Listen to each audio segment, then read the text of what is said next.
Okay, welcome to the 2023 SBIR STTR workshop series. This is our third year of hosting this, so we are excited to see everyone here in the room with us and online. My name is Beth Deuermeyer. I'm going to introduce myself here more in a little bit, but I work with the Texas A&M system technology commercialization. Very excited to do this again. Our big presenting sponsor this year is Stibbs Co. They are a local law firm, and I'm going to, we're very appreciative of Stibbs Co. This is not the only event that we partner with them on. They are great friends of our office. And so I'm going to let Michael Ellis from Stibbs Co. just come up here and introduce himself and say a few words about himself and his wonderful law firm.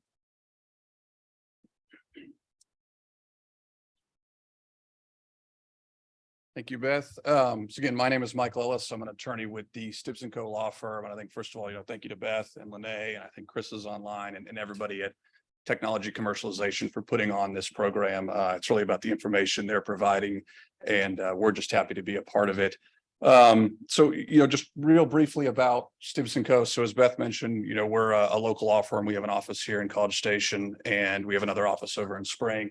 And as our trademark tagline, and I'm an IP attorney, so I got to get excited about that, it's helping businesses succeed. And that's really what we focus on. That's all we do, is ensuring that businesses, whether it's from a single member LLC or even before the business is even started, all the way up to Fortune 100 companies, gets the legal support that they need in order to focus on really why they're there in terms of developing their technology, developing their their product, and getting to market. And so we try and provide that support in the form of all sorts of corporate and transactional work, forming your company, buy-sell agreements, intellectual property, labor and employment if you're hiring people, firing people, unfortunately. And then also on the litigation side, if ultimately things are getting to where you're trying to enforce your IP or ensure that vendors are paying you. And so we're excited to be a part of this. We look forward to, 4 days spread across these next 2 weeks of really useful and helpful information. So I look forward to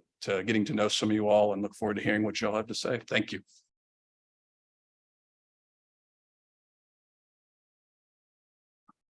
Thank you, Michael. Let's see here.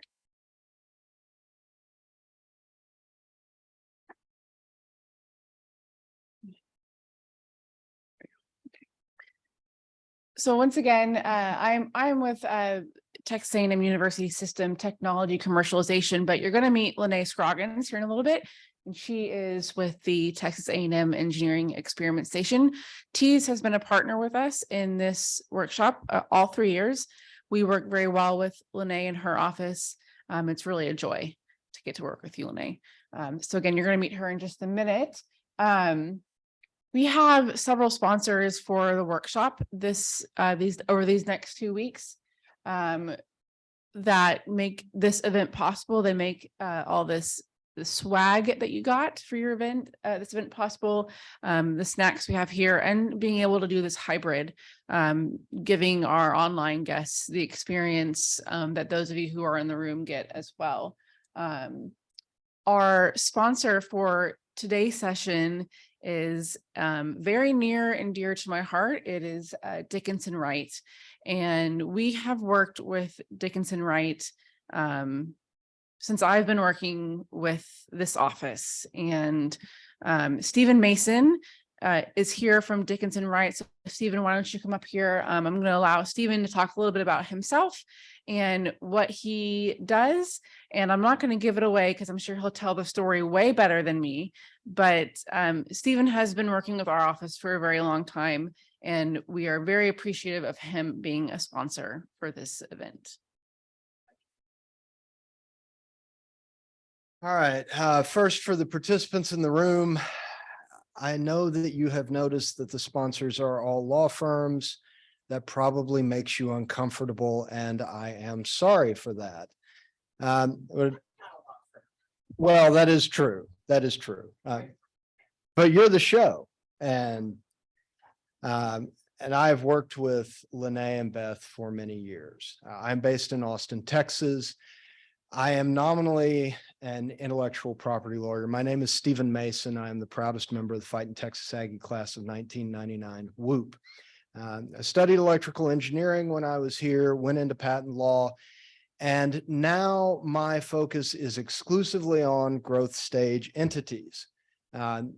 My firm sponsors this event not because I know much about the SBIR process. I claim to know nothing, but because the SBIR process helps my clients solve a critical problem in maturing a growth stage entity. Beth and Lenae are wonderful resources. They actually do know something about the SBIR process and will be very gracious about sharing it. What we do at Dickinson Wright, particularly in the Austin office, is that we solve a broad range of problems for startups. Some of those are traditionally legal problems, and some of those are, hey, I need an insurance broker who represents growth stage entities and is comfortable with those kinds of issues, or I need a banker who is not Silicon Valley Bank. Good. I finally got a laugh. Okay. I'm feeling better about this. I'm out of here now. Anyway, we are very startup focused, and this program has been near and dear to my heart. I actually chaired a panel for this program last year and have cared a lot about this program because I think it does a lot of good. And if you will pay attention to these two women today, they will give you advice that will be tremendously worthwhile to you. Thank you so much.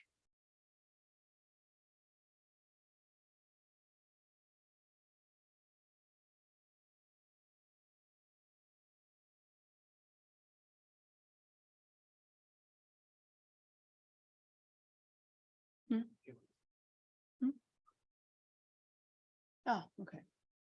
All right, so now I'm going to, we're going to get started with our program for this afternoon. I'm going to have my colleague Lenae Scroggins come up here, and she will tell you a little bit about herself, and then we will get started.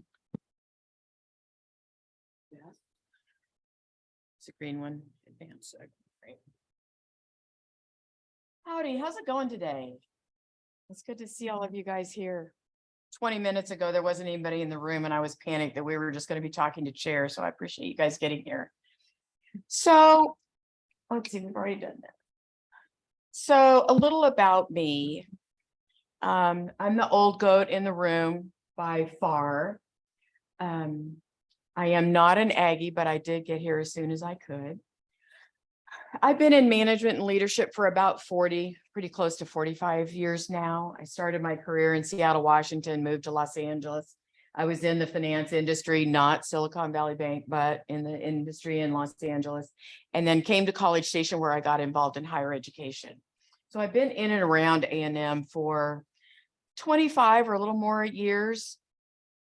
And I have been a business manager for multiple SBIR companies here in town that have spun out of the university. I actually, with my business partner several years ago, about 10 years ago, we started a company called Innovate CXO, and they are a fractional C-suite organization. So if you think about young companies, SBIR driven or not, when you first start out as a young company, especially when you're research focused, you don't need a full-time CEO. You don't need full-time HR. You don't need full-time marketing. You don't really need full-time anything except science officer and researcher. And so this company filled those positions fractionally. So at one time I had about 8 different companies, and I worked just a few hours a week for each of those companies in their different stages. And many of them had phase 1 and phase 2 SBIRs. I am currently working for Texas A&M Engineering Experiment Station. How many in here are from engineering? Bueno, great. I help commercialize startups out of engineering. We work with some of our older engineering companies. We also run the iHub, the NSF I-Corps program out of our office. One of the other things that we do, we've just now gotten a grant that we are helping the Rio Grande Valley part of Texas through their EDA grant expand commercialization down in the Rio Grande Valley. I also run the Texas A&M New Ventures competition, which is something that I hope all of you, once you spin out and start a company, that you will apply for. It's every year in May, and I will be sending all of you information this year because I would love to have you come and watch the pitches of the companies that are there so that you can understand what growth stage they're at, what they've been through. It's a very good educational event if you're a young startup or even wanting to be a startup. I also have a little second job on the side, a little part-time job on the side, and I work for a current engineering spin-out that started in 2009. Their name is Shape Memory Medical. They're a shape memory polymer foam aneurysm repair. Dr. Duncan Maitland, if you guys happen to know him, spun that company out of biomedical engineering in 2009. They moved to the San Francisco Bay Area in 2016 when we hired an industry-specific CEO. And we are hoping that they will sell here probably in the next couple of years. They're FDA approved on 3 devices. They've got CE mark in Europe. They have surpassed 2,000 implants in the world already. So they are going gangbusters and they're kind of a poster child. I use them a lot. I'm fortunate to be able to work for them part-time, and I have for about 10 years now, but we also use them as a poster child of what we want all of you to do in spinning out your research and becoming a company. And you can also do it by spinning out your research. You don't have to leave Texas A&M. Our office and Beth's office help allow you to do both. The A&M system has a way for you to do both. So how many know anything about the SBIR program? Some, okay, 1, Beth, good, Beth, because Beth's up after me and she knows more about it than I do. So the SBIR program is decades old, and it was set up by the federal government out of the Small Business Association to help concentrate funding to research-based spinouts here in this country so that we could be more competitive worldwide and provide a non-dilutive, so that's a word that you're going to start hearing once you get into being more interested in a spin out in a startup. Non-dilutive funding. Put a star by that because it's the best kind of funding you can ever get. Because non-dilutive means it doesn't dilute your value in the company. You don't have to pay it back. You do have milestones that you have to meet with that grant, but the government is willing, if you're willing to do the work, to hand you a check to further your technology. And it's hard to get that kind of a deal anywhere else. Dilutive funding is where you will have to go eventually to grow your company, and that is giving up equity, but everybody does it. You just have to be smart about it, and talking to our attorney friends is the best way to be smart about it.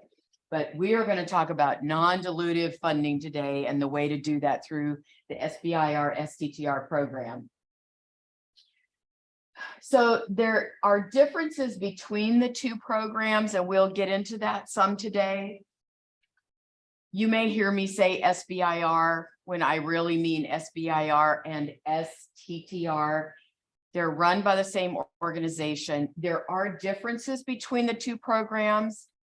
They're not staggering differences, but the differences you need to become familiar with so that when you are ready to apply for one of these contracts or grants, you focus on the one that is best for your particular company. One of the things that you need to remember,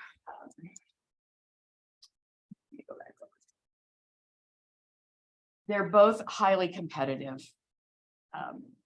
grants.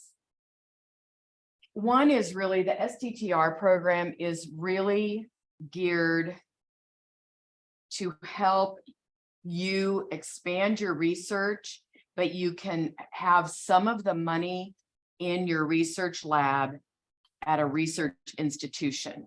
So to me, the main difference between SBIR and STTR is SBIR, you do not have to subcontract out any research. You can do it inside your company if you've got what you need inside your company. Many do not when you first spin out. You can contract back some of the research back into an institution, a funded federal R&D lab. So Texas A&M, for example. The STTR program, you are required to bring in a federal research partner. So a lot of people do pick the STTR program so that they can start a company, apply for the grant for an STTR. Once you receive it, you will have applied for that grant with the understanding and with the contractual obligation that you will take some of that funding and funnel it into a lab. For example, biomedical device lab at Texas A&M to help you further your company's research. So there'll be sponsored research agreements back and forth between you and that lab, and the government will be aware of it. So again, SBIR, you don't have to subcontract the research out. Many people do. STTR, you have to subcontract some of the research out. Almost all federal agencies participate in this program. It's a federal law that if they have if they have a certain level of funding appropriated every year, they have to participate in this program. So all companies, all of these government agencies do participate in the SBIR program. The companies that are there in gray, there's 5 of them. They also participate in the STTR. So everybody does SBIRs. DOD, DOE, Health and Human Services, NASA, and NSF have dual programs. So they have SBIR and STTR.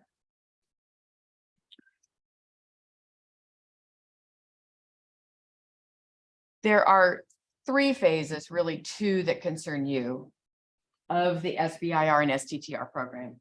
Phase 1 is they will pay you to concept develop. You have to have a concept going in. You do not have to have a prototype. You don't have to have a bench model. You have to have your concept in research.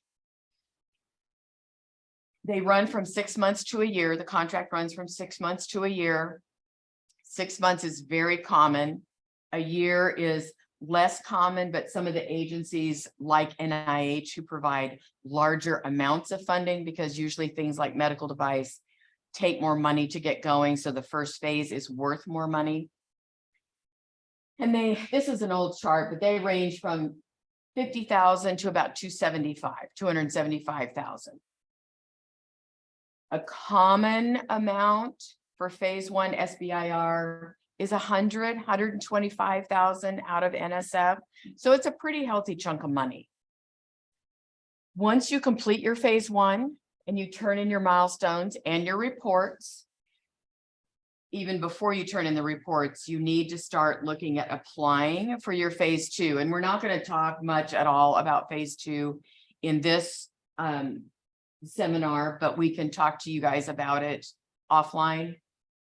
Phase 2 is a lot more money, and they pay you to actually prototype and develop the technology, develop it into something that is getting much closer to being on the shelf at Walmart or put on the space shuttle. And it usually runs around $500,000 all the way up to 1.7 million. Again, NIH, DOD, there's some pretty large grants coming out of there, because things that go on the space shuttle or go in a human body take a lot more money and a lot more time to develop. Then phase 3 of your process, there's no SBIR funding for, but they have funded you along the way so that you can get to the point that you can actually commercialize and put your product on the shelf at Walmart. So I touched on this a minute ago. The key differences, STTR, you must perform at least 40% of the work, and research partners must perform at least 30% of the work. So this is a great way, if you are responsible for a lab at A&M that you're doing research out of, this is a great way to garner some funding for your lab, but it is all for the notion of commercializing this product, and that funding comes from the company, goes to your lab, and then you're going to have patentable agreements between the two of you, or intellectual property agreements between the two of you for the outcome of this. STTR requires your research partner for you guys to establish these IP agreements and the allocation of IP rights. And that's one of the things that Beth's office and us in engineering we help with, but Beth's office is the one that is going to help you think about those intellectual property agreements between the university, who owns the IP to begin with, the university system, how much of it do you own? How much of it is the company going to own, because you have now licensed that intellectual property out to a company. And I keep saying the word company. These programs, this program, SBIR, STTR program, is not a way for the university to obtain government funding. Your lab can get some funding out of it, but you must form a company that has licensed technology, or you have your own intellectual property. You must have a company to apply for this loan program or this grant program. You can't apply out of being the medical device lab or the turbo machinery lab out of Texas A&M. You have to spin out and say, I am Shape Memory Medical Incorporated. This is who the president is. This is who the vice president is. This is who the chief innovation officer is. And you have actually structured yourself as a company. LLC, incorporated. Many people do LLC and then switch later. If you have the help from our attorneys here, they will probably help you do an incorporation first. It's a little bit more expensive, but done the right way, it will help you in the long run. Because once you grow your company and start looking at dilutive funding, angel investing, venture capital, Series A level seed rounds of money, you are not going to be allowed to be an LLC. You will have to be incorporated. You don't have to be incorporated in the state of Texas. You'll probably be incorporated in Delaware, because VCs understand the laws in Delaware. That's why you hear companies that are incorporated in Delaware. They're kind of the holding bucket for companies that want to incorporate. So you have to be a company. And that's something that's hard for researchers to think about, because you don't know anything about starting a company. And we don't want you to know anything about starting a company. We want to be here, and our attorney friends want to be here to help you start that company. And that's why we will be able to match you up with people and mentors in town that can help guide your company from the business and HR side. And you've got good legal advice, and you can work on your technology, because running your company, we don't need to be a rocket scientist. We need to be a business scientist, but we need you to be the rocket scientist. But we don't want you spending your valuable time. We want you to understand what it's like to run a company, but we don't want you spending a vast majority of your time on it, because you need to develop your technology.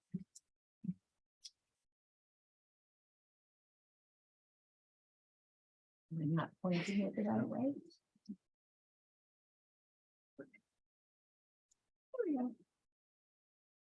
I'm not going to go over this piece by piece. You'll get this presentation afterwards, so you can go back and take a look at it later. But it's just outlining some of the major differences, a lot of which we have talked about already. You have to be a company. You have to be a company in the United States. You have to be owned and operated by a U.S. citizen. You cannot be majority venture capital owned In some rare circumstances for SBIR, you can. If you are owned primarily by a venture capital firm, you don't need an SBIR. The two don't go together.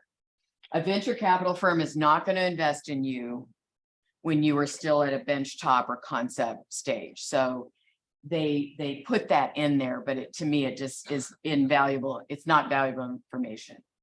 STTR, you cannot have any venture capital majority owned.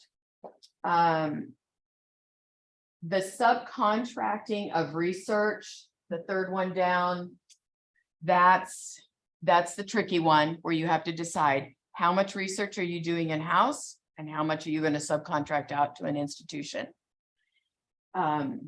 Also, the principal investigator is different. So if you are the primary principal, so the SBIR is going to have a principal investigator, just like if you were applying for a grant within your lab at Texas A&M and you were going to be the PI on it. You've got to have a PI also at the company. And for an SBIR, the PI must be employed at least 50% time with the company. So you can't be 100% at A&M and 50% with the company. There are mechanisms in place at Texas A&M University in the system to help you realize how you can do this. How can you be employed at the university, still gainfully employed, but also have part-time ownership in your company?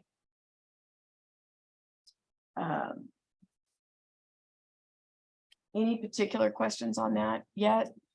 Am I boring you guys to death?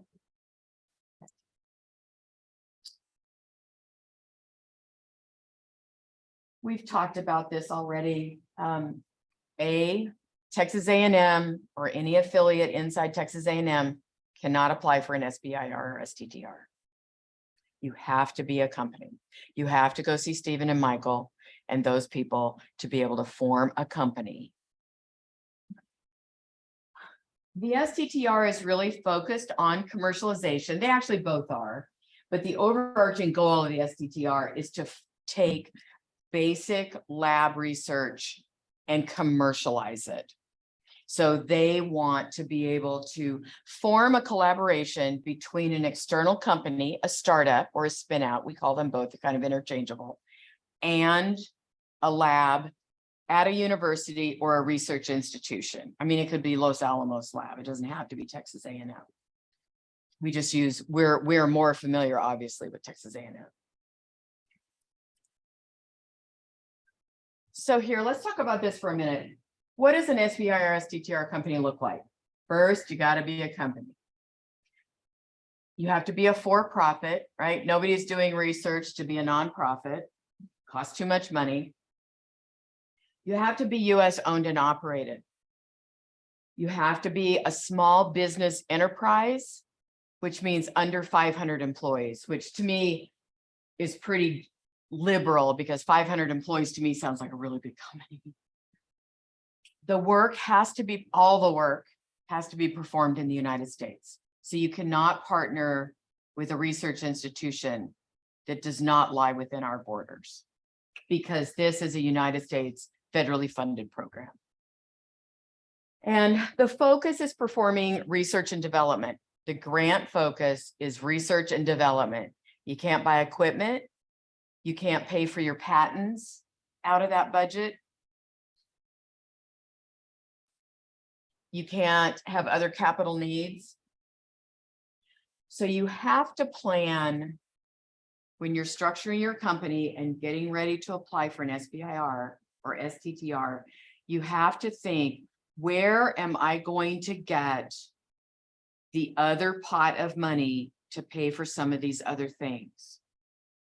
Partnering with an institution to do some of the research is a way to not have to go buy expensive equipment, right? You pay them per hour or per man hour or whatever it is to help you develop.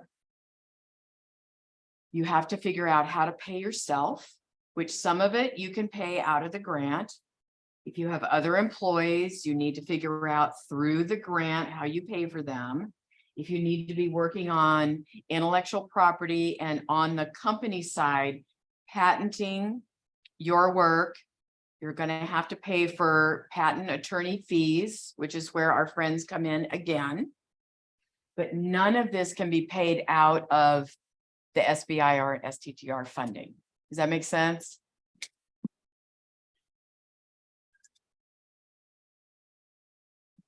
Again, I'm not going to go over all of these. I've listed a lot of, these are all hot hyperlinks. So when you get the PDF after this, you can go in. The SBIR STTR website has a wealth of information.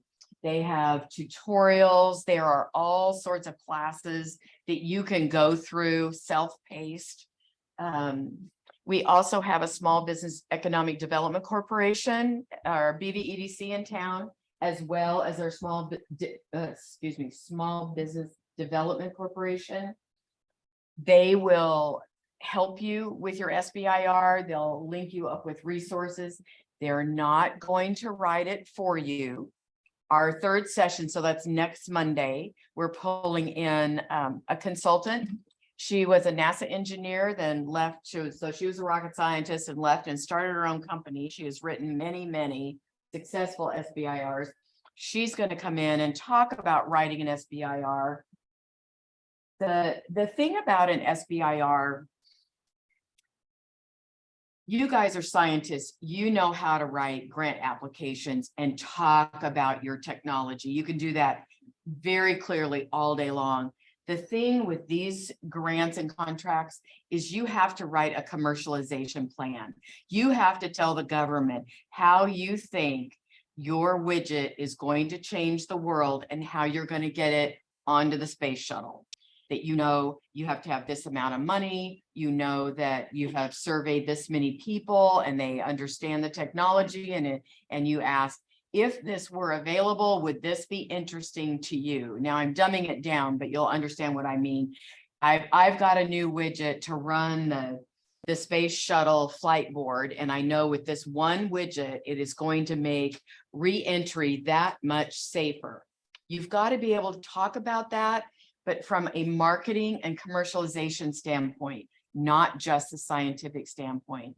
And next Monday, specifically, we're going to spend 2 hours talking about writing it from a marketing standpoint. You've got to be able to tell the government and answer to yourself the question, who cares?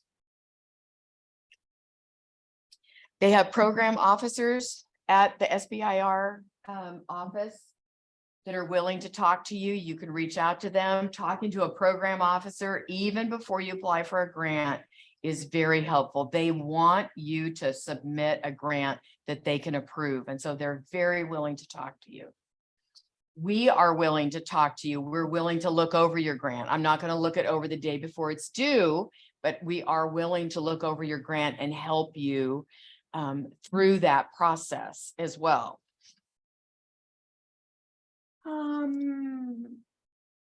Oh, this is just a little saying that I ran across many years ago, and it just reminds me of all of you as researchers, where Michelangelo said he saw an angel in the marble and he carved until he set it free. And that's how I think of each of you when you're researching, and you're researching something and you're looking at a fruit fly enzyme or whatever it is, and you just know if you keep chiseling away, you are going to find the resource and the problem, the societal problem that your research can solve.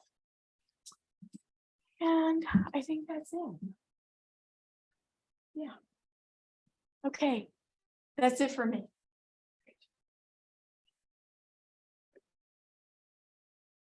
Thank you, Lenae. So Lenae kind of mentioned what I'm going to do, or what I'm going to take you through real quickly before we open it up to questions. So what I really wanted to kind of show everyone is Lenae mentioned the resources that they have online. So I'm going to show you a little bit about what you can find online. That will probably answer a lot of your questions, but again, my name is Beth Deuermeyer. I am the Education Program Manager here at Technology Commercialization. I've been in this office, I think, or been in this role for about 5 years now. So I'm learning quite a bit. I have a PhD in urban education, so a little bit different from what I am doing now. But I use my background and my knowledge to help create events like this one. So just a little bit about my role before I get started here. As our program manager for education, my job is to help put on workshops, events like these, develop curriculum to help teach A&M faculty, A&M system faculty, staff, students about technology commercialization, about technology transfer, and what it is that we do and how we can help you with the inventions that are coming out of your lab. So we have several different programs that you can take advantage of as students or faculty or employees of Texas A&M. So again, if you are, these mostly are, some of these are open to everyone, but some of these are only open to A&M folks.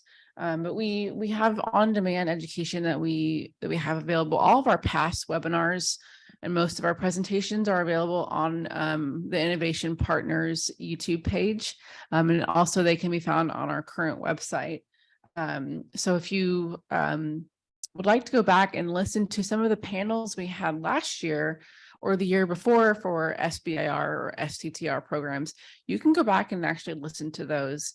I was telling someone earlier that every panel, that we have, the conversation can go a million different ways. So although the topic may be the same every year, you're never going to hear the same thing twice for the most part. So go back and look at those. We also have pro bono IP attorney office hours with some of our friends that we have here today. And so those really are just so you can go and ask questions, is this something that that can be commercialized? Is this something that can be patented?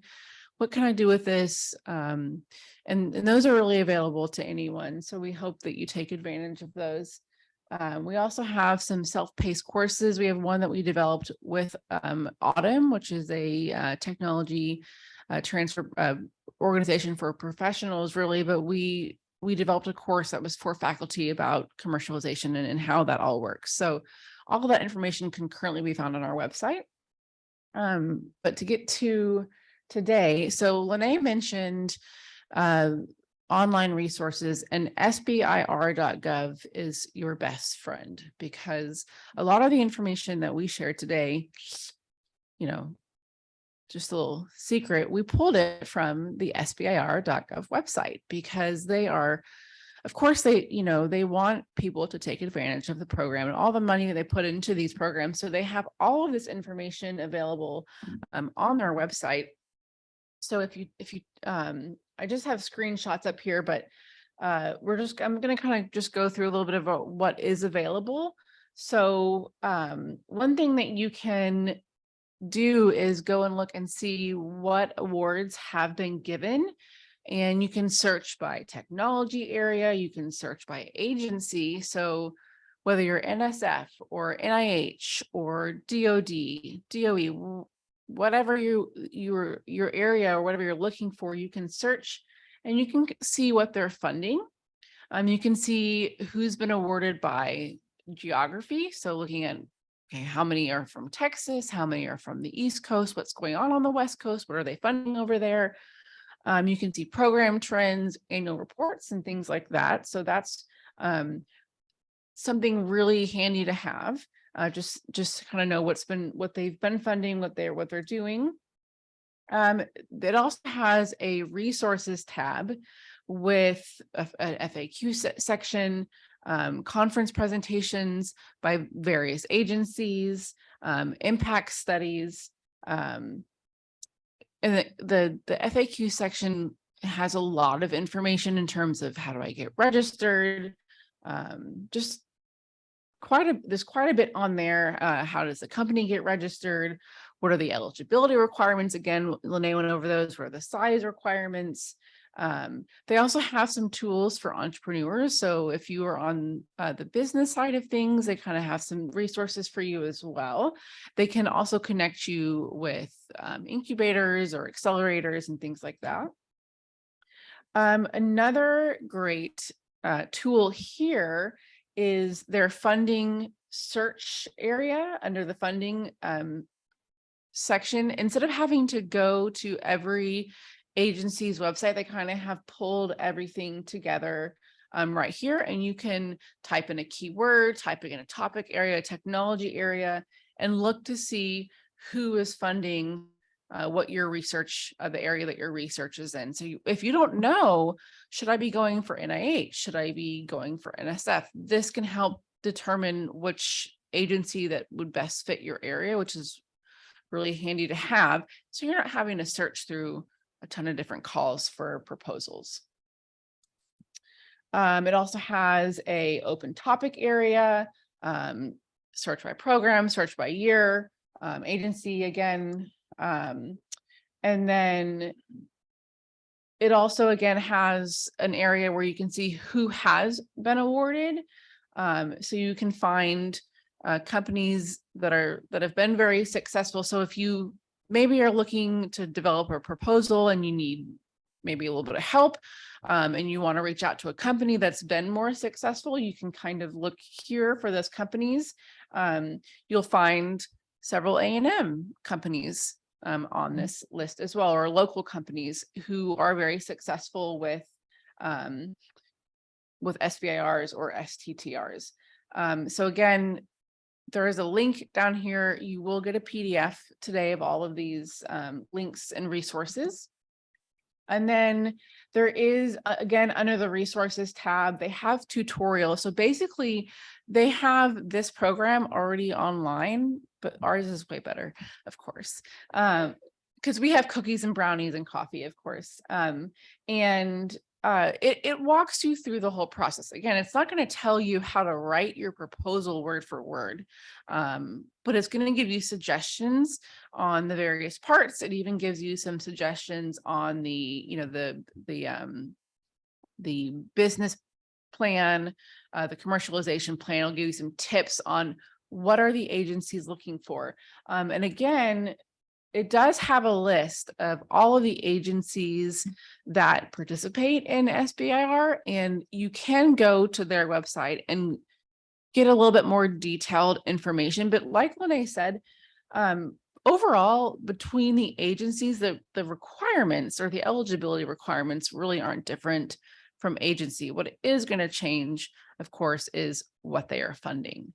And they may have slight changes in how their proposal looks, when it's going to be accepted. Some of them have dates, some of them are more of the rolling kind of due dates where they kind of accept things all year long.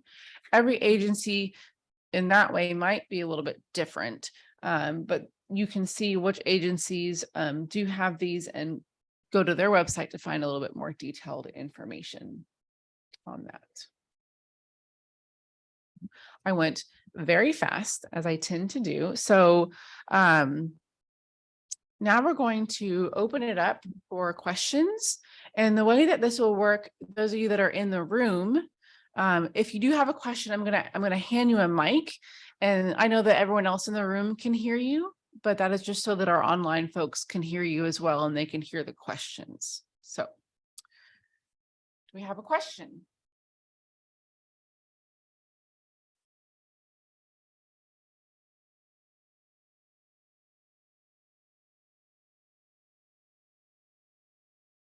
You have any online, Lenae?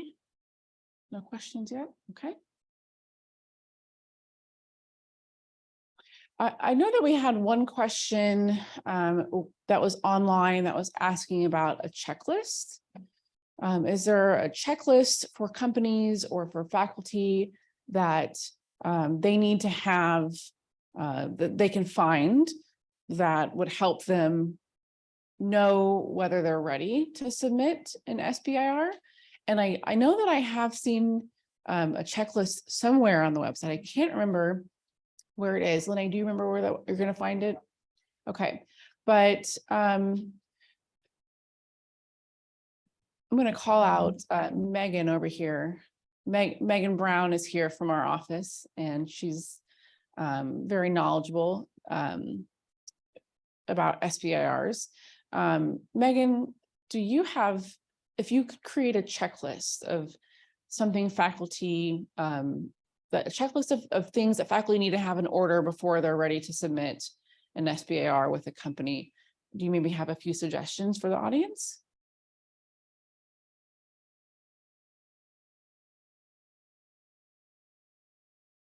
Thanks, Beth. That's a loaded question because there's quite a list of things that probably need to be in order before you get ready to submit. And some of which, if you'll join us tomorrow, we'll be covering one of those resources that would be great to get involved in prior to a submission, particular to a checklist, and I've also heard the question commonly about example proposals. I know some of the agencies will provide some samples of funded proposals on their websites that have been redacted. I know NIH does for sure. I don't know about some of the other agencies, but that's something to look for on the agency specific website so that you can get an idea of the type of information that's being included in each of the sections. As far as preparatory work for a proposal, there's quite a bit that goes into that on both the company side and getting the company ready and having all of your ducks in a row, on accounting, logistics, and all of those things, space that need to be set up for you to look like a real company before you apply. One of the things, a clarification that I wanted to make, a lot of times the question is asked about whether or not you need an agreement for intellectual property on a phase 1 award. And you actually don't. It looks good to have that. And at least if you can show within your proposal that you're working towards that with the Technology Commercialization Office, you're in discussions about an option agreement or a license agreement, that can help you, but it's certainly not required for a phase 1. I think it is for a phase 2. But not for a phase 1, just so it's an important distinction because many people are starting at phase 1 on those. Does that help? And I think Lenae was looking for that checklist online, and we'll send that link. Excuse me, there's several checklists out there. If you just Google SBIR checklists, most of the agencies will have one for their agency.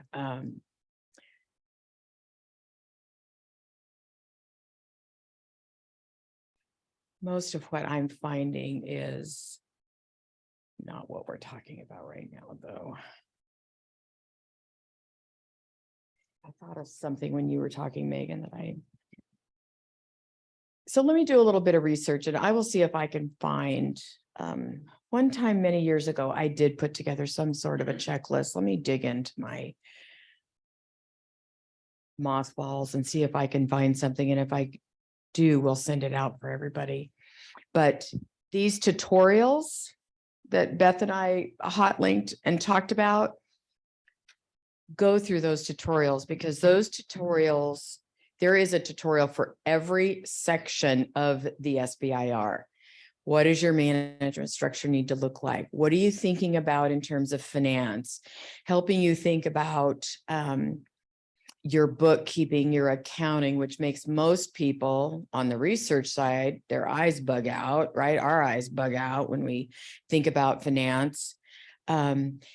Making sure that you've got a good structure. You have to have a business address.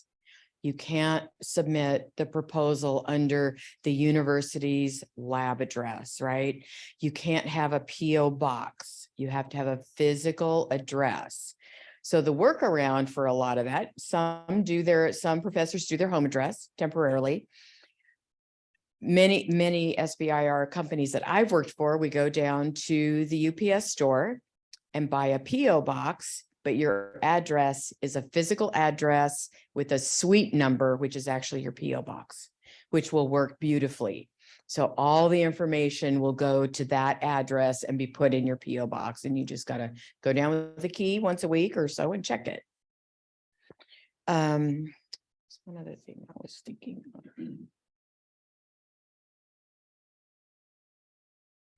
I'll keep thinking about it. an accounting system and a bank account. You can't run it through your personal checking account. You can't run it through your lab account.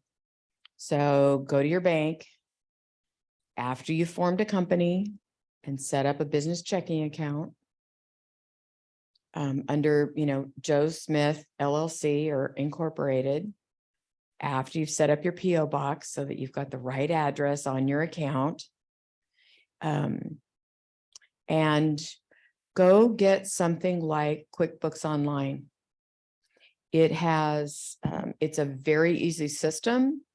It will help you track expenses, income, things back and forth. You've got to, if you think filling out an expense report for your lab is complicated, this is going to be just like that, but you're not going to have a business administrator from your department being able to help you with this. You're going to have to do it yourself.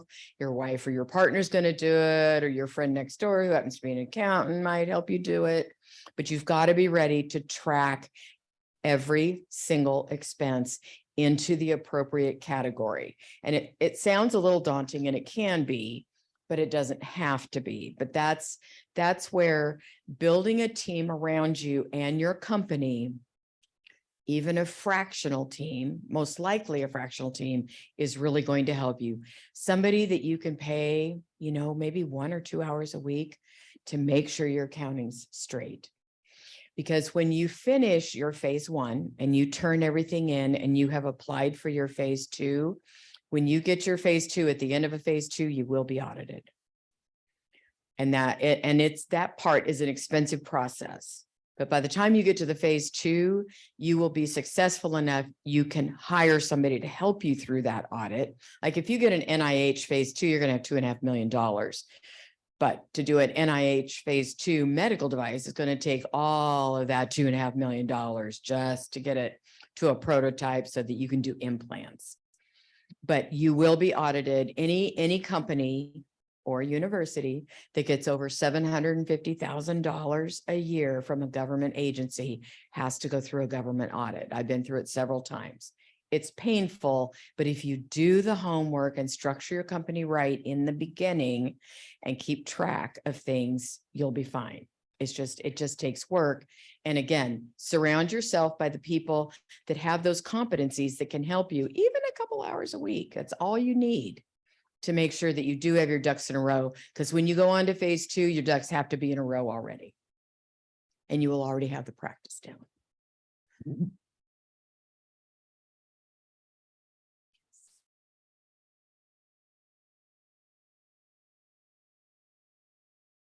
Thank you. I want to go back to step A because I feel like this is already like a little advanced beginner rather than beginner. This is so beginner questions, 2 questions. 1, why would I want to do this as a business rather than a researcher? Like why would I do that?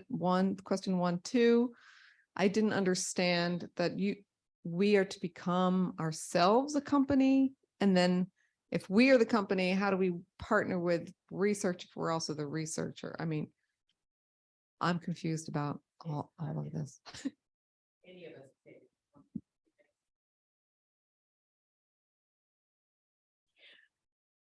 So if you want to commercialize your research at Texas A&M University System, and butt in here when I go awry, you either need to find a company on the outside that wants to license it and take it on down the commercialization line, because A&M is not in the business of commercializing, right? We're in the business of researching, starting with basic research. But A&M also knows that in researching and sending that research out into the public domain one way or the other is the way to progress humanity and help humanity. So if you're a petroleum engineer in a research lab and you come up with, I don't know, a new way to frack or something like that, you disclose it, and maybe ExxonMobil is going to come and license it, and they're going to run with it, and they're going to take their purse strings to move that technology along. But maybe you've come up with something like shape memory polymer foam that you think will be game-changing in aneurysm repair. But somebody like Johnson & Johnson or Medtronics is not going to take something that basic in research and pull it into their companies. They don't take early stage research. So and not everybody has the entrepreneurship bug, you know, it's a little bit of that startup bug that you would like to put your research out into the public domain, but there isn't a way to do it without starting a small company around it. And so you can be the founder of that company. Many researchers at A&M have done it, and we will have some here. Is that on the fourth one? Tomorrow and the last one. Okay. So tomorrow when we talk about iHub, which is the NSF iCore program, my executive director, Sora Biswas, who is also a professor here at A&M and a PI on many patents that have had spin-outs started from them. He's not the CEO of any of those companies, but he has been in and around and involved in it to know that process. So he's going to be a great one to talk to about it. So some people researching, so maybe this is more toward the grad student or postdoc. You don't want to be necessarily a researcher in academia for the rest of your life. You have, where I am noticing that a little bit of the younger generation, far younger than me, they really have that entrepreneurial bug where they would like to research, but they also want to start a company to get a flavor of both sides of the fence. And that's why you would do that. You want to get your research out so that it helps humanity, but there isn't a clear path through a large company coming in and taking it and forwarding it. There's also can be some significant financial upside to starting a company. You're going to own, between you and A&M, you're going to own the intellectual property, and getting an SBIR is going to allow you to still retain the same amount of ownership and progress your technology without giving up ownership or fractions of ownership to things like venture capital and angel capital. That is down the line. Almost nobody is going to have a startup and have it get bought or exit without larger funding. It just doesn't happen. You will give up equity eventually, but having attorneys to help you think about how to give up equity is how you will benefit the most. And a lot of people are.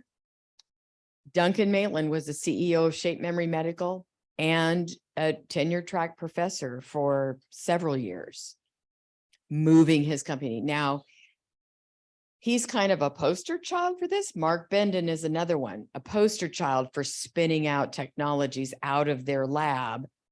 And we don't expect everybody to be nearly like them. But again, it's got some significant financial gain potential for you as a researcher if you have a piece of technology that you think would make a good startup. You don't have to be the CEO. You never have to be the CEO of it. You can still just be the PI, and you can be the PI on both sides.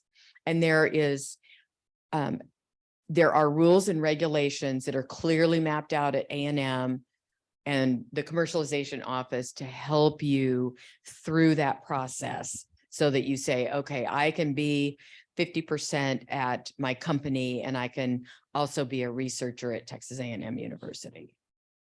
Did I help with that at all? Sort of. I think Lenae is right in what she said. And I think sometimes the 50% can kind of scare people, especially researchers that aren't quite sure that they want to get into, their own company and whatnot.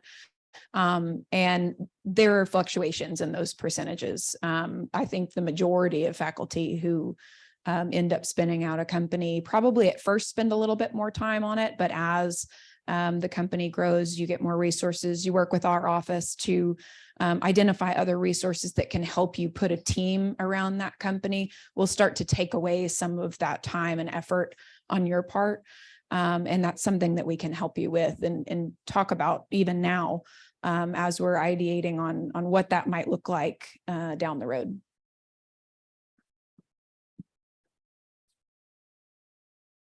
And for those who are thinking about a spin out, we did a presentation in November about how your tech transfer office can help you as a faculty member or a research person here at A&M. So that's available. I can send that to you. But also we have technology commercialization. We have a new ventures team. We have Chris Scotty and Kenny Kloss, who are here basically to help faculty research we have A&M IP and are considering doing a spin out. Even if you're just thinking about it, I encourage you to reach out to them because they can help walk you through some of those questions that you may be having about doing a startup. They're two wonderful resources we have at our office. We have a question that came in online, and this is from Dr. Gomer.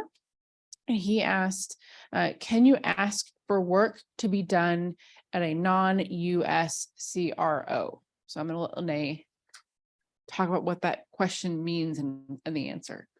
A CRO is a regulatory affairs company that will help you with, especially if you're doing things like RX, therapeutics, medical device. Let's go back to earlier today. Everything that you outsource or subcontract in your SBIR must be a US company. If you want to outsource work to a non-US anything, you can. You've got to pay for it differently, right? You've got to put it on your own credit card. Believe me, a lot of people do their startups by running their credit cards up. You have to go get some angel funding for it. You go talk to grandma, you know, the FFF, friends, family, and fools to help you. And that's where that extra funding comes in, that when you do an SBIR, or we talked about a little while ago, there's a lot of things that an SBIR will pay for, but they are paying for you to research toward commercialization. No IP, no equipment. You've got to pay other people in your organization to do other things. You can pay your staff to work on SBIR related things. So if I'm going to work for you an hour a week, you can work that into your SBIR. It's only an hour a week. Now, if I work for you 8 hours a week, maybe the SBIR is only going to pay for an hour of my week's time. You have to figure out how to pay for the other 7 hours. So you can use non-US entities, but you have to pay for it separately, not with US government funds. Does that help? Do we have any more questions here in the room? Yes. I'll get to you in a minute. I just kind of wanted to follow up a little bit on what the restrictions are for the SBIR money. So, I can't purchase equipment. Does that also include being able to rent space? Is it simply just a way to augment my payroll for research staff?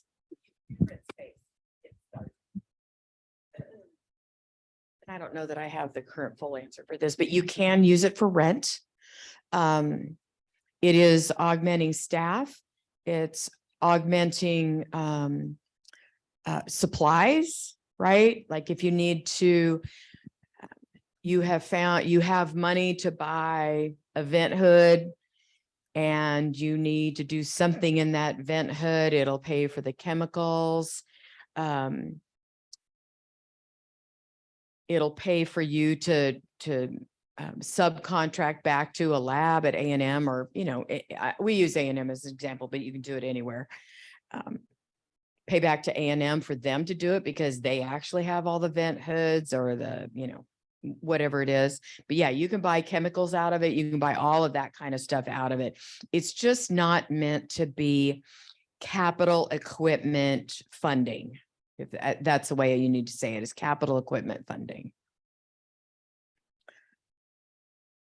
There are, in a phase 2, there are things capital equipment wise that you can work into that budget. You have to turn in, it used to be, and I don't know if it's like this anymore, but probably, you have to turn in bids that you've looked at 3 different places on how much this centrifuge is going to cost you, or how much this RO system is going to cost you, and turn that in, and then you build that into your budget. You build in the amount of chemical costs that you think. And I know a lot of that is grabbing at straws, but if you're submitting things to the government from within your lab, you know how much chemical probably roughly it's going to take to do X, Y, and Z. And so you build a budget for a proposal like this, especially phase 2, around the same thing. You know, it's going to take, 0.55 man months of your time over 6 months to do thus and so. So that's built into the budget. The chemicals, that's built into the budget over 6 months time, and so on and so forth. But it's just, what it's not meant to be is to acquire capital equipment to build your company. They want you to do that elsewhere or get the funding for it elsewhere. They want you to work on commercializing and develop. They want you to make that widget, get it to a desktop or a benchtop, and then work on how are you going to get it to market. Did I answer your question? Okay. Another question over here. I kind of just wanted to ask about the STTR. So let's say there's a lab who's trying to get their technology out and make a company out of it.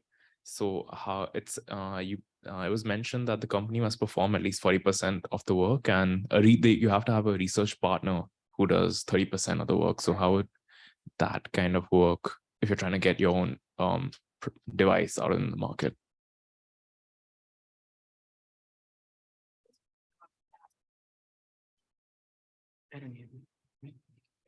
Okay. So how did you come up with this research? Were you already in a lab? Yeah. And are you a grad student? So the research is owned by Texas A&M? Right.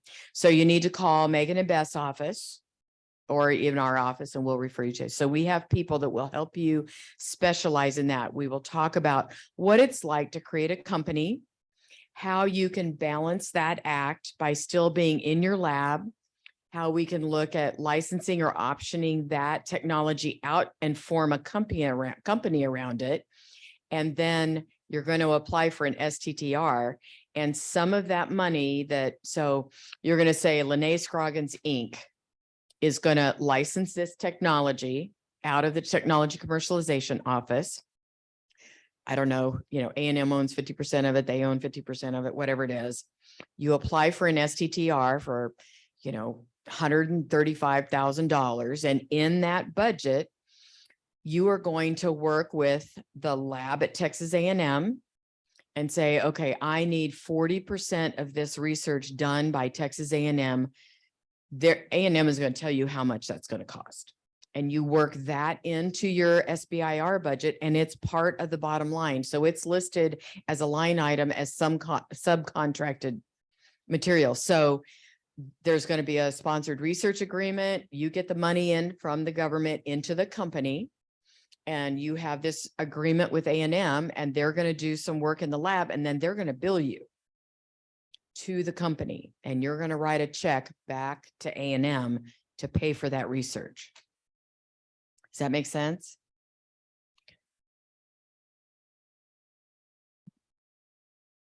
If it didn't make sense, ask me again. Say it. If that didn't make sense to you, rephrase it and ask me again. Did it make sense? Okay. Yes.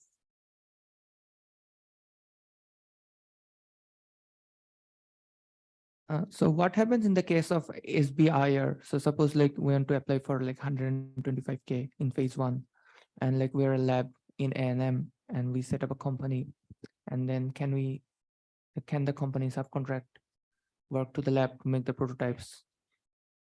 Yes, the company can, and it's very common to do that.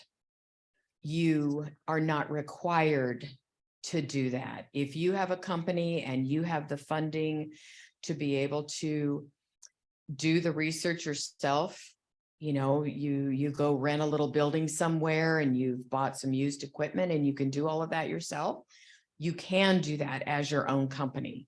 So that's the difference between SBIR and STTR. SBIR, Small Business Innovation Research, you don't have to subcontract any of it back to a research institution. You can keep all the money and do all the research yourself.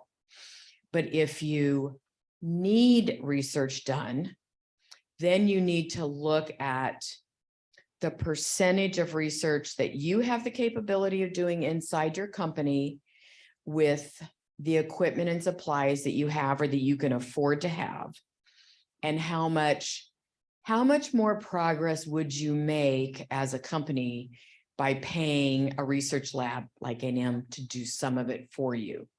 So sometimes that is a lot more feasible to pay them because they already have everything. An STTR, you have to partner with a research lab. That's just STTR, Technology Transfer and Research, small transfer, yeah. So I'm sorry. So like from a university lab point of view, I guess it's better to go for the STTR because in SBIR we cannot buy the equipments, right? Many times labs do the STTR. But again, the lab isn't doing the STTR. You have to say, okay, we're going to start a company and we're going to contract back. I have never worked for an STTR company. Basically, it's the same thing. Every company that I've worked for that had an SBIR, we had a research component at Texas A&M. So it kind of depends on the percentage amount that you can do yourself as a company. Because the more money you can keep yourself and do the research yourself is going to be probably cheaper than paying A&M to do it, because it's not inexpensive to do research here. But sometimes it's necessary based on the technology, because you just can't afford to go out and buy all of that equipment. In general, what percentage of research can you, based on your experiment, what percent of research can you give it to A&M? Well, for SBIR? Hold on. Let me pull it up here. I don't have it memorized.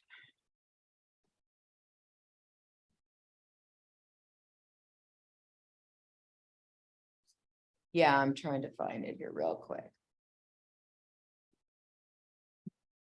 Okay, so on an SBIR, you can subcontract up to 33% of the research on a phase 1, and you can subcontract up to 50% for a phase 2. That's an SBIR.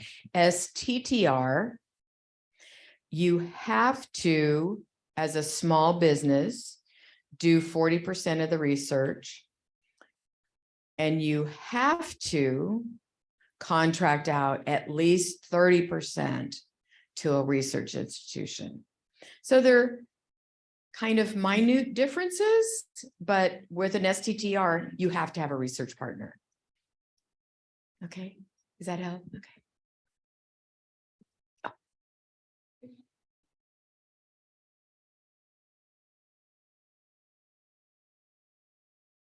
So on the slides you have up right now, you talk about program size, 0.45% of the budget for STTR, and then 3.2% for SBIR. And I think one of the earlier slides referred to SBIR as being more competitive. I don't know if y'all could comment. Is it easier to get one or the other, or does it really depend on the unique situation of the applicant? I don't have an answer for that. Megan might. I don't have as much experience with STTR. I know they're both highly competitive. I also know that if you are successful at getting a phase 1 on either, you have a much greater chance at getting a phase 2, because those phase 1s are looked at and scrutinized pretty deeply. If you think about your peers at a research institution, those are the type of people that are looking at this, is the review panel for these programs are researchers and successful SBIR, STTR researchers across the country. The percentage also, and I know that some of these are kind of old figures, but it's still going to be close. There's more money for the SBIR program than STTR, just because of the size of the particular agencies. Now, every agency does SBIRs. There's only 5 of those 14 or whatever it is agencies that do STTR. And I got off track. So tell me, did I answer your question? Yeah, it is highly competitive.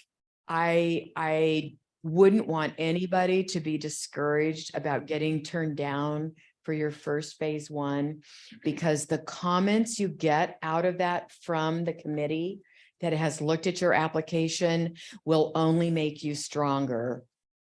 Many people get turned down for their first phase 1. You got to kind of have thick skin and say, okay, I'm going to, it's like getting your dissertation back and they've just ripped you a new one, and you need to go say, okay, I'm going to do this, and I'm going to take those comments and I'm going to make it better, and I'm going to resubmit. People resubmit all the time. So it's really not a black mark that you get turned down the first time. It happens a lot. We had a question from registration. We had a faculty member ask, do I have to pay indirect costs for the work subcontracted back to my lab? And if so, how much? I don't know. Yes, you have to pay indirect costs. A&M is going to take an IDC also with it. I'm looking at you as I'm trying to look at the balance. I'm trying to picture a balance sheet or a financial in front of me. You have to pay indirect costs, but you have also budgeted that indirect in your SBIR budget. So it's not like it's going to be a surprise that, oh, all of a sudden you've got to pay 38% indirect. You know that in advance, and you're going to budget it in there. And then there is in the grant, there is a little, no more than 10%, 7%. That's kind of a get out of jail free line of money that if you go over budget in one thing, because you probably are going to go over, because it's hard to figure out how much to budget as a small company for your phase 1. That I think it's 7%. Is that right, Megan? 7 or 10%. Is you can use it for something else. So if you go over in, I don't know, chemicals or something like that, or you didn't budget enough for man hours, or, some sort of instance, there is this other little kind of unrestricted pool of money that is built into the budget that you can use to compensate for those other areas that you might have gone over. And as long as the bottom line doesn't exceed your SBIR, you're okay. And if it does exceed, then you've just, they're not going to pay you more. You have to find other funding for that overage.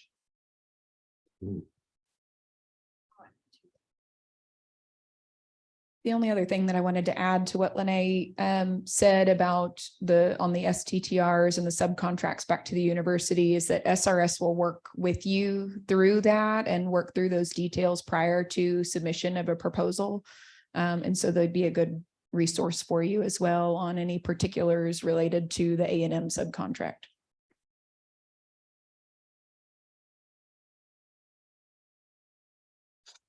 Lenae, what if I have a technology, but I'm not sure if it's good enough, if it has commercial potential to even start a company around it, then what? But I'm still interested in doing an SBIR. So then what? So why are you interested in doing an SBIR?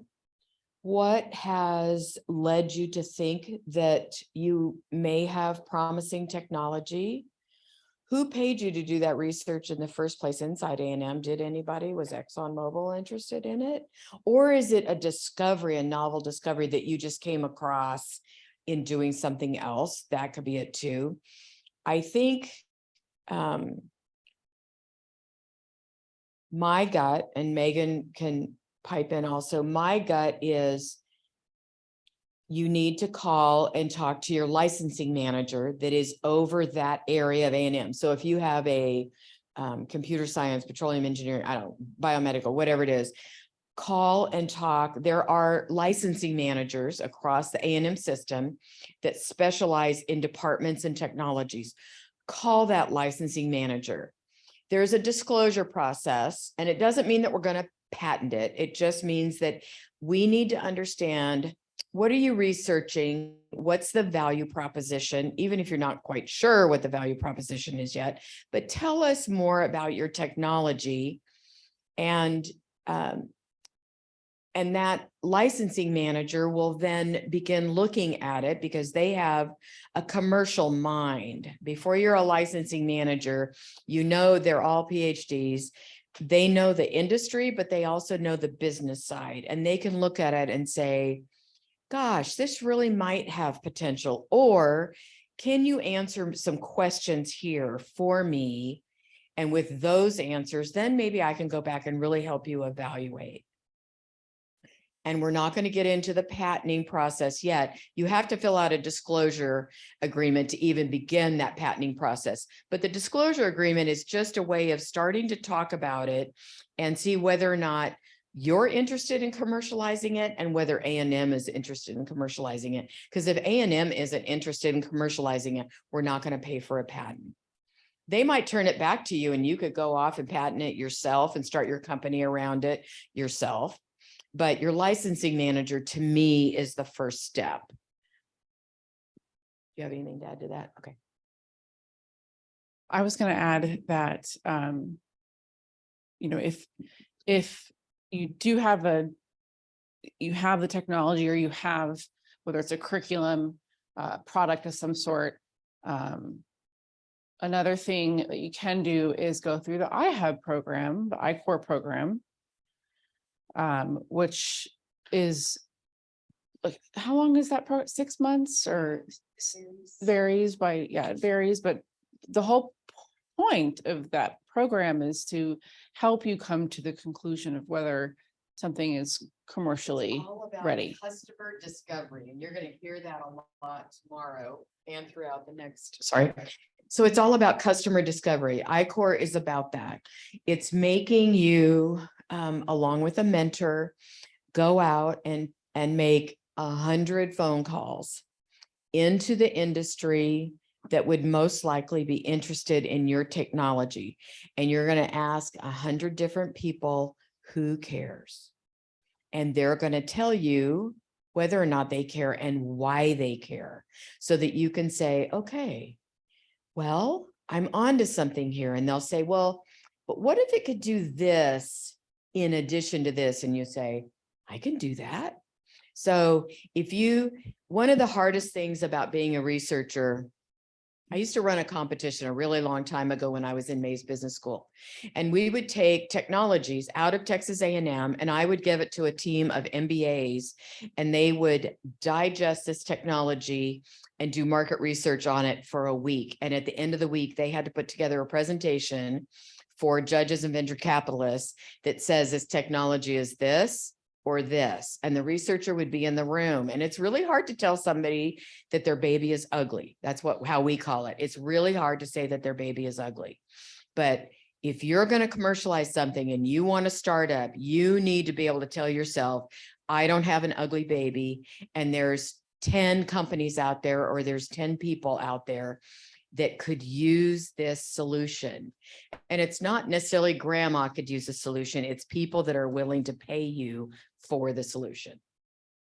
That eventually you're going to start a company, and then you're going to implant into 5,000 people and you're going to cure aneurysms much better than the way it's already being done. And then Johnson & Johnson is going to snap you up. That's the progression that you want to get to. But doing customer discovery early is going to help you get there, and going through this I-Corps program that we're talking about tomorrow for a couple of hours.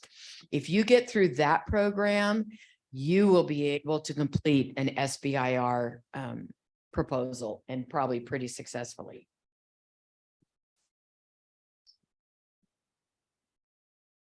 Any other questions in the room?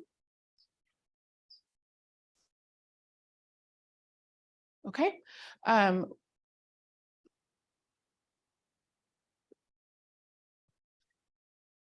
So I'm going to wrap us up. And so that last question was a great one to end on, because like Lenae mentioned, tomorrow our session is benefits of participating in our iHub or I-Corps. I think iHub is just the new name for it, in preparation for these types of proposals.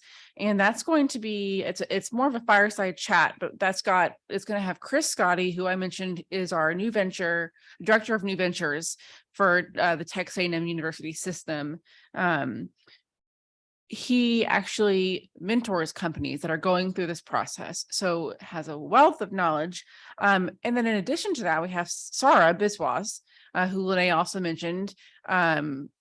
NT is also a professor of practice, also mentors and takes groups through this program.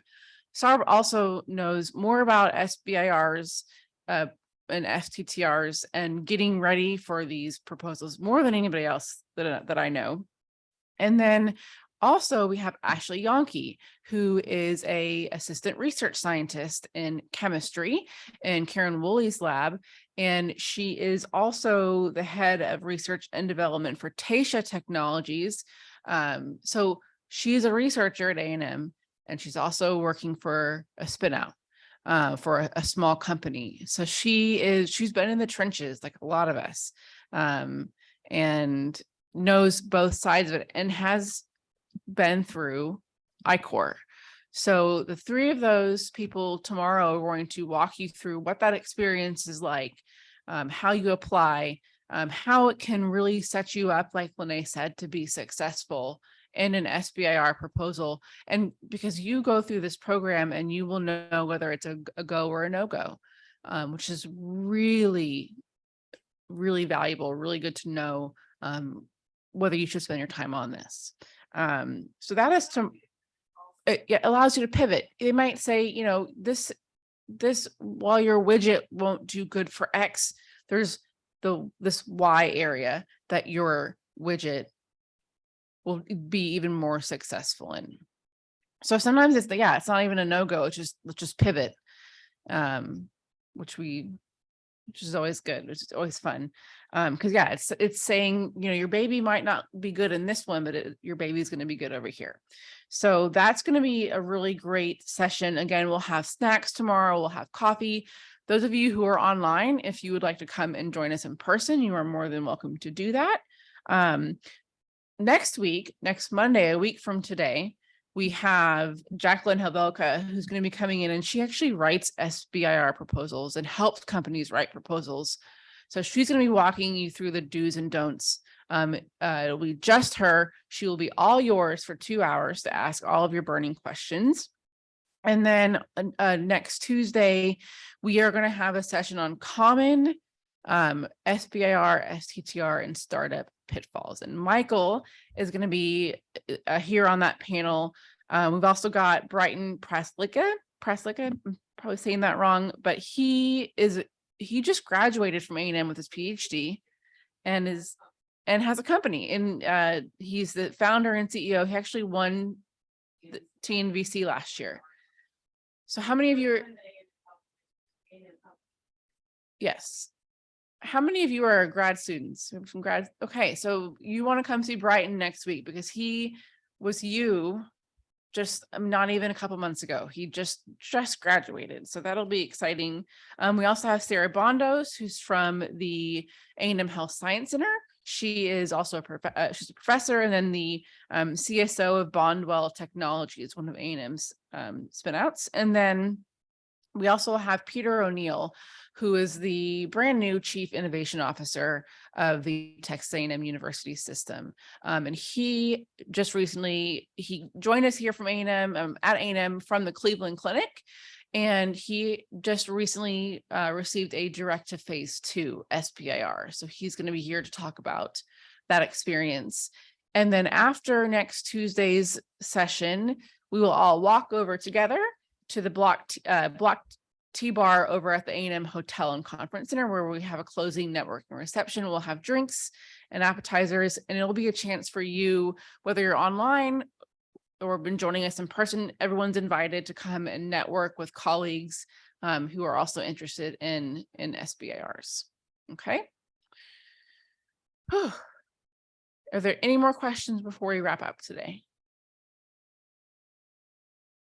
Yep. All right.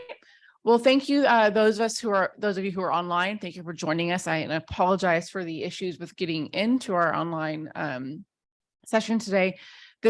It has been recorded and will be available online probably tomorrow. But we will see everyone back here tomorrow for session 2. Please help yourself to more coffee and brownies.